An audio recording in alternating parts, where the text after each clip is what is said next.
ওয়ালাইকুম আসসালাম। হ্যাঁ ভালো আছি, তুমি কেমন আছো? হ্যাঁ ভালো আছো না? আচ্ছা তুমি কার সঙ্গে আছো? ওই মাদার চোদের সঙ্গে। ওই মাদার চোর তো এতই হারামজাদা। ওই শুয়োরের বাচ্চা, ওই তো লটির বাচ্চা। ওই সাওয়াচুদির বেটা মাগিল লিসা, এতই মাগিল লিসা। ওই হারামজাদের আমি সামনে পাইলে একটা এমন একটা চটকানি মারবো, শালা মাদার চোদ। শুনো, তবে কি আছে? ওই মাদার চোদ ওই জায়গায় আছে নাকি? ও আমার কথা সব শুনতেছে। ওই সাওয়াচুদির বেটাকে শুনে শুনে আমি বেশি বলবো। শুয়োরের বাচ্চা, শুয়োরের বাচ্চাকে আমি একটা এমন একটা চটকানি মারবো, শালা শুয়োরের বাচ্চা, লটির বাচ্চা। তাই নাকি?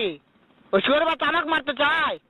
শুয়োরের বাচ্চাকে আমি দেখা সাক্ষাৎ হলে বলে শুয়োরের বাচ্চাকে আমি এমন চটকানি মারবো, মাদার চোদ। আমি